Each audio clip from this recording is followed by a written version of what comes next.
you say about that, whether good or bad, and what do you expect for the season? Yeah, you know, it's going to be a good year. We got a good team. You know, Chip has done a great job bringing in guys like Qwuantrezz and some of the other transfers, and so we got a good squad ahead of us. You know, I'm excited for this year, and you know, it doesn't matter what you start with preseason; it's about how you finish. So, you know, that's what we're looking forward to. We're going to knock them down week by week and see where the chips land. So, as Kyle Phillips, his first team preseason all Pac-12, Dulcich's second team, how was it to see pretty much your two favorite targets up there getting that recognition? Oh yeah, you know, those guys are going to get everything they deserve this year, and you know, the whole offense is going to have a big year. This whole team's going to have a big year. And, you know, I'm excited. We got a lot of good guys. We got guys like Zach, running back now. Britton is going to do great for us. Coda, as well as all the whole offensive line. It's the first real complete offensive line I think I've had since I've been here, and you know, they keep growing every day, and I'm excited for everybody. So, because camp was so late, you guys had a shorter turnaround time than you usually do. How you feeling physically? Oh, I'm feeling great. You know, I'm back 100%. Body's all good. Mentally all good, and ready to rock and roll. So I'm ready for camp to get here, and let's do this thing. As far as NIL stuff, because you were pretty ahead on doing your YouTube thing and everything, just has anybody reached out? Have you reached out to different places? Or Yeah. You know, I think as soon as July 1st got here, my whole email was flooded, and so I've signed with a marketing agency, and they're taking care of everything, negotiating and selling my brand and all that stuff to other people. So it's been good so far, no complaints, and I'm excited. So. Now, your mom was kind of running front for you for a while. Yes. Is she still? No, so we've handed all the reins over to our marketing agency. But no, yeah, she did a phenomenal job, though. She did a great job. So. You wouldn't dare say anything otherwise, would you? No. She's going to watch this as soon as I post it. So. Qwuantrezz. Dorian, what is it like finally having a team that is experienced? You guys aren't young or kind of lacking depth anymore. No, yeah, exactly. And you know, in my years past, coaches always talked about being player-led, and I was like, well, what does that mean, or what does that entail? But you know, actually being here and having guys like Qwuantrezz and a bunch of our other leaders, you can definitely see a difference, and it's definitely made a difference so far this offseason. So. Okay, what have you seen from the defense from last season and now heading into fall camp? What are your expectations? My expectation is just to pick up from where we left last year. The biggest thing that I saw this year is just a team that, I mean, of course you guys know that we have a lot of experience people coming back. So just a team that, defense that knows exactly what's going on within what Coach Ash is asking for us. So looking forward to see that, how much we all can play together and just come out, you know what I mean, as best as we can be this year.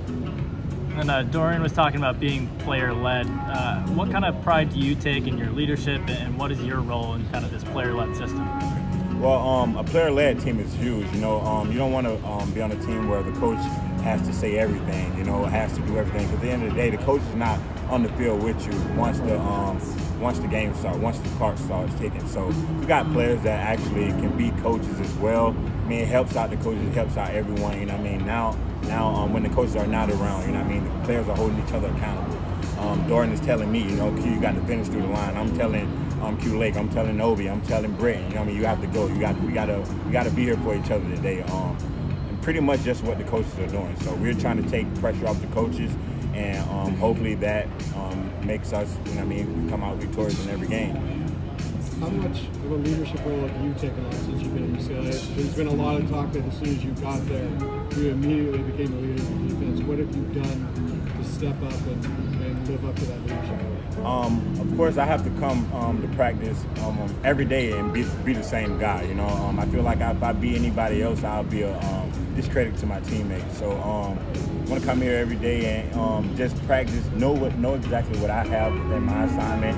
You know, you don't want to be a guy who's telling people what to do and you're not doing exactly what you need to do. So the ways that get me better, I'm always asking Coach KB, you know what I mean, what can I do? You know what I mean, getting extra hours in the weight room, getting extra reps on the field, and just continuing just doing what I do. You know what I mean? Just be a vocal leader, always helping everyone around me. You know what I mean? Even my players help me. So just continue being Qwuantrezz Knight and trying to be the best of a teammate that I can be for my teammates.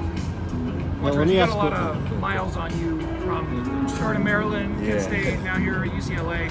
What do you learn over all those stops in those different schools, and how quickly were you able to fit in here with the Bruins? Yeah, like you said, I've pretty much been around the whole place, you know, East Coast to West Coast, you know what I mean? Over time, I learned how to, you know, deal with adversity, you know. Being at 3 different schools, there's a lot of things that, you know what I mean, been thrown my way. So I've learned how to take things and make positive out of it, you know what I mean? No matter what is thrown your way, just make the best out of each situation, and times will be hard. And, you know what I mean, going through this built me how to last on tough times, you know what I mean? So I'm just a guy who's dealt with adversity and know how to be there for everyone around.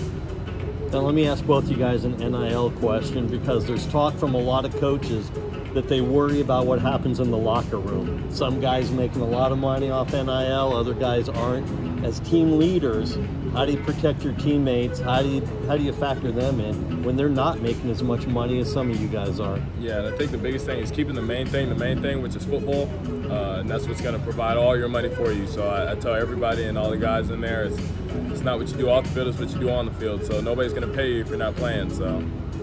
DTR, do you have any luck recruiting anything for your offensive linemen? I saw you were kind of advocating. Yeah, we got some few things. So we're working some things out, and we're gonna get some things going. So hopefully we can get some things rolling before the season starts. So.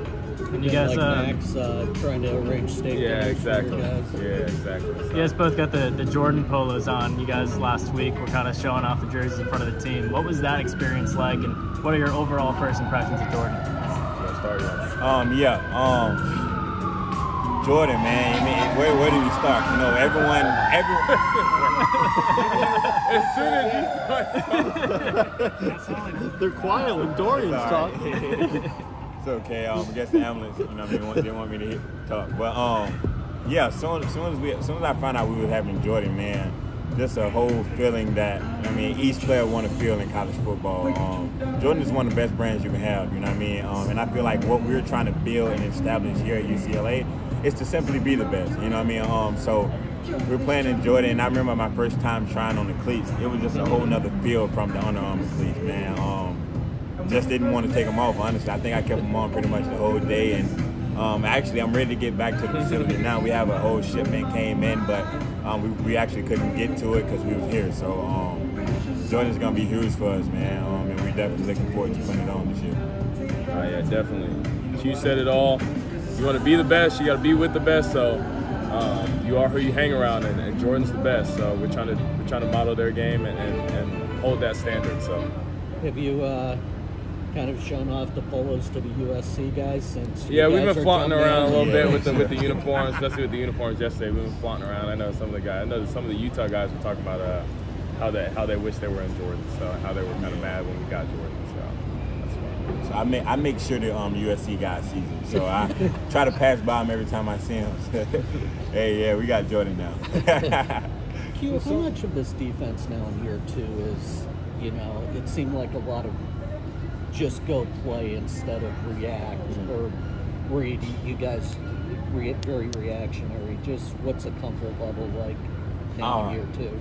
Oh man, the comfort level it's great. You know I just having a conversation with Q Lake and Blade, Obi, you know what I mean, a couple guys, Morrell, you know what I mean, a couple guys in the defensive backfield, and just telling them, man, I love being a part of the secondary. You know, I'm comfortable knowing that, you know what I mean, Q Lake is behind me, Mo to the left of me, Obi is to the right of me, Jay Shaw is to the right of me. You know, I'm comfortable with the guys here, and being that we've actually went to war together, know exactly how each other plays, that allows us to play off each other. And I'm really excited to see us, you know what I mean, have 2 years under our belt this year, and really think it's going to be huge. Dorian, you've been with Chip Kelly since the beginning, been through a couple of tough years there. What makes this season different? What do you feel from this team? Why do you think this year could be a breakthrough? Just seeing the growth You know, we were kids out there playing when we were freshmen. We're grown men now, so you know, I'm excited. The maturity level, the leadership level, everything has been, you know, it's a complete team. That's what I say all the time. It's a complete team. No more selfish individuals. It's all we and we and we. So everybody wants to play for each other. We're all connected, and we're going to go out there and fight for each other. So you guys have. I'm sorry, Trace. No, just a follow up. Looking back on that, do you think it was pretty crazy that you were trying to do that when you were just? How old were you when you started that first game? You were 19. Yeah, 19. I mean, was that near impossible? Looking back on that, thinking about what you did. You know, I wouldn't change it for anything in the world, but definitely, no, that was definitely crazy. Not even just me playing, but the rest of my class playing too. I think it was like 20 guys that played that year. So you guys have arguably the best non-con game coming into the schedule. You know, there's some others, but you guys are right there with the LSU game coming up. How do you guys feel? Obviously Hawaii's first, but how does it feel looking at that down the line in the schedule?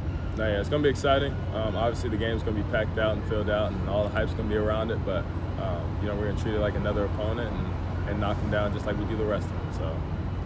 So, how big is that Hawaii game though? Because I mean, non-conference, your first 2 years, 0-6, and it seemed like you guys were behind the 8 ball going right into conference play. Yeah, no, it's going to be a big game. It's going to be just like all the rest of them. We're going to treat all of them like they're a Super Bowl and go from there. So, no, we're excited. We're going to be prepared going into the game and ready to rock and roll. So, yes, when last season ended, I feel like a lot of people were kind of thinking by the time we got to 2021 season, Corona would be for the most part over, but there's still cases, vaccinations are still going around.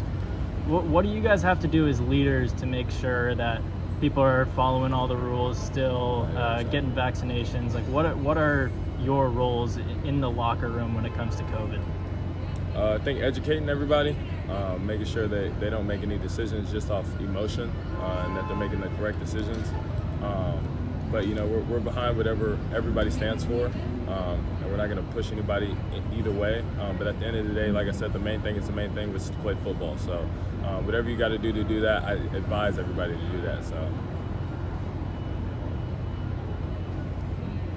Have you asked Dorian about what it's like playing in front of fans at the Rose Bowl since you didn't get to do that last year? Oh, you have Yeah, it. what is it like? What is it like? I'll let you see on October 28th. Or I said October, August 28th. I'll let you see then. It's going to be exciting, bro. It's going to be exciting, definitely. All right.